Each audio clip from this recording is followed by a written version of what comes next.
heck of a ball game. I mean, that's a championship, super regional, College World Series game.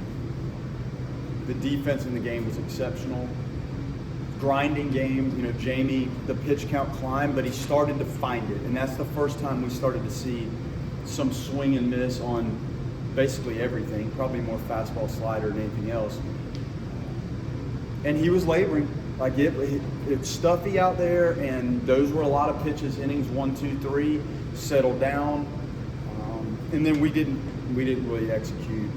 Kinnear and Mason didn't quite have their A stuff. I thought Mason looked like inning 1 pretty good, and then inning 2 not so much. Joe working out of the second and third, 1 out to get out of that was critical.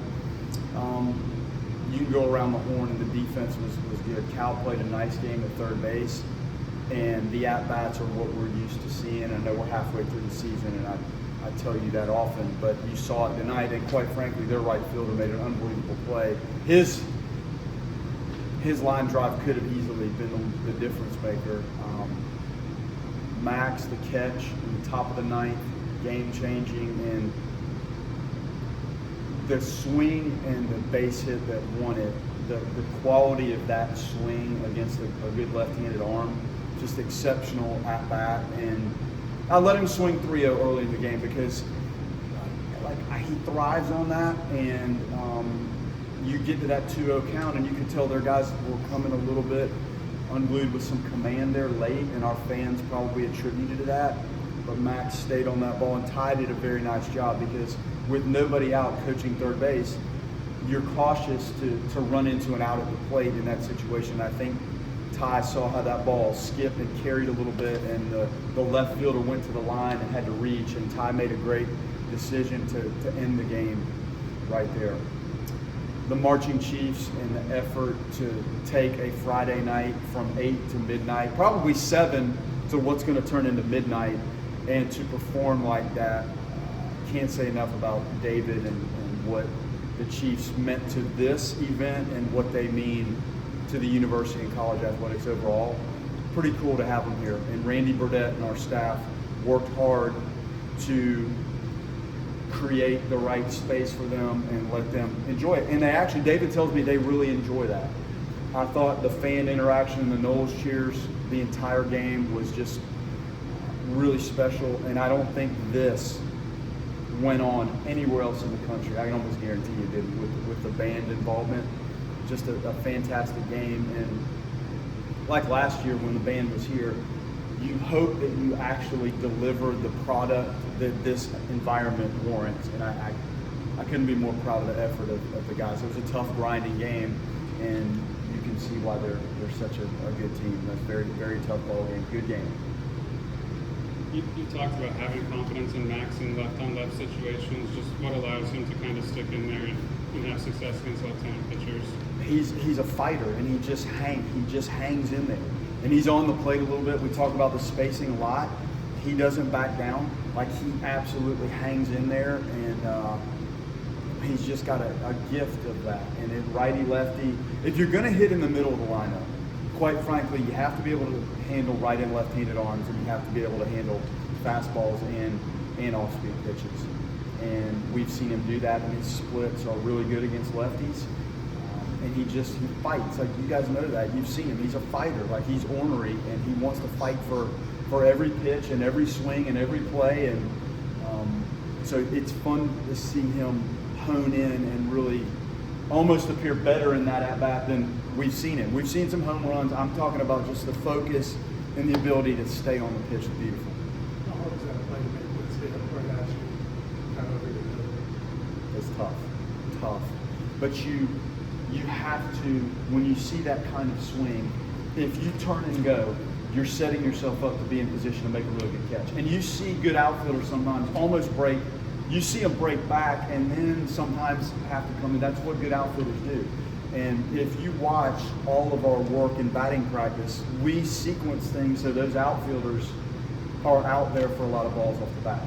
You can do all the drills and fungo stuff you want, but it's reading the ball and reading the swing and wanting to go make catches. There were some good catches. DeLon Malure in the corner, Max. Their right fielder made a really nice play. The double play was key. The first baseman did a nice job, and Fisher did a nice job. So the defense might have been the difference in this whole thing. Jackson caught a good ball game, made some tricky blocks. So well played. With Jamie on the mound, it seemed like early on he was getting behind in counts, and then later in the game he was getting ahead. How important is it for him to just get strike one across and work ahead in these counts? It's the most important thing. A quality strike one sets you up. And some of the pitches looked like they were competitive, and that's good. Like when they're huge misses, and we'd seen some of that, then that can be tough. But even some of the misses early, I know he's falling behind, and you're hunting strike one, but he looked like he was pitching, and some of those might have been just off or just down or just up. I have to watch the replay of some of them.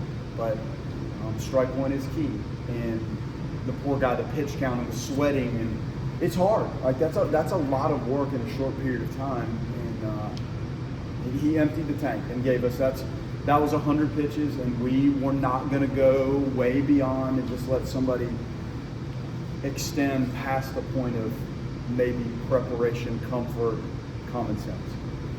Talk about the leadoff from Harrelson and Levis in the ninth, the discipline to just let those balls come, not chase, especially when Gage, he had, I think, over 100 exit velos and 0 for 4 at that point. Yeah.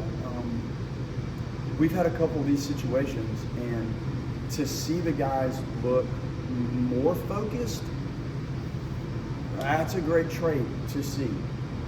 And it's not always that way, but we've seen a couple games in the last few weeks that have come down to something like this, and it seemed like the at-bats got better.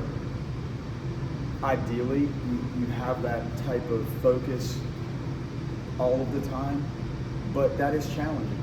And I think, again, the fans and the band and the environment helps you with your adrenaline and maybe your ability to really lock down on what you're doing. You've talked about in the past how Joe's old, but he's not exactly very experienced. Just have we kind of seen him develop into a bit more of a consistent arm this year for you? Part of pitching is knowing yourself and knowing what it feels like when it's right and not tinkering. And that does take some experience. I think he's figured out the grips and the things that work for him. The velocity's good. He's been healthy. So there's a lot of things that have lined up for him. And that's a great moment for him. And he bailed us out. Like, we were in a little bit of a mess there. And he got 3. What inning was that when he got it? Was that top of the 7th? F6, the punch out on the fastball up in the L7. I mean, that's a big sequence. And he extended again. Like, we can't use our relievers at this level for, hitter and then the next guy for a hitter. So he's done some extended work. I'm proud of him. You talk about like the tangibles that helped you guys win this game. And when you guys are playing Friday nights against a James Madison or Penn, it can be kind of easy to kind of maintain that momentum. But in a game like tonight where that deficit gets cut and it eventually is eliminated, how important is it, for those guys to continue to encourage one another like they were continuing to maintain that energy, yell, encourage one another, and things like that? Yeah, I haven't sensed panic. I see frustration. I mean, there's guys that are frustrated with their performance, but team-wise, I haven't sensed panic. I did not sense it today, and we've been in these situations before. And they seem to have pretty good poise about them to just stay the course.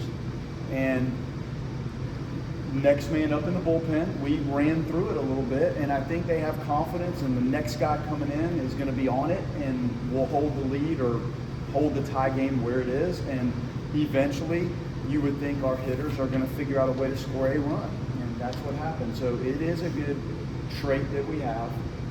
Long way to go, but we have seen this a few times, and it's a nice poised feeling later in those games. You talked Tuesday about needing more from the bullpen. I think when it went to 4-3, when it went to 4-4, it looked like it was heading a certain way again. I guess, what do you say about, especially Joe, but just Peyton too, the job they did? And do you think, doing that against that team would be something to build off of after the last couple games? No question. And, you come out of the bullpen, some guys are going to make 25, 30 appearances out of the bullpen. It's a lot. And you may feel a little different in some of those. And you have to learn how to walk out of that bullpen with how you feel and go execute pitches and find the best stuff that you're capable of delivering with. So it's tricky. And the starting pitcher has the luxury of all the warm-up and the time in between the starts. So those guys down in that bullpen, and we talk about it's like a rodeo, like when that chute opens and you're on that bull and here it goes, it's tough. I thought it was better today. We were hunting strikes, and this is not a strike throwing contest when you're pitching at this level. But there were some games lately where we weren't throwing as many strikes, not to mention quality strikes, and I think we were back in it a little bit tonight. Kinnear didn't have it. It wasn't really a lack of strikes. I don't know where the pitches were. It was a lot of barrel for him, which is unusual. If anything for him, the base on balls got him more than what happened today. But that's why you have a bullpen staff, and you hope that you can dip into that thing and find somebody that's got it that can help you. The 2-0 swing that Jackson took, I feel like when we saw him having success in the fall preseason, it was doing damage in hitters' counts. The swing before the double where he fouled it, just how much more did that look like the swings that he was kind of taking throughout the fall preseason? A lot. And there's more. Like, he's got some extra base hit stuff, home run stuff coming. I know he hit the double. He was a little more balanced. And when you have the run of luck that he had, which was clearly bad out of the gate, and you're lining out, deep fly ball, hard ground ball, it's tricky. So I think then you start trying to almost do more, and it looked tonight like he was more in control of his body, and that's good because he's going to help us, and I thought he caught one of his better games.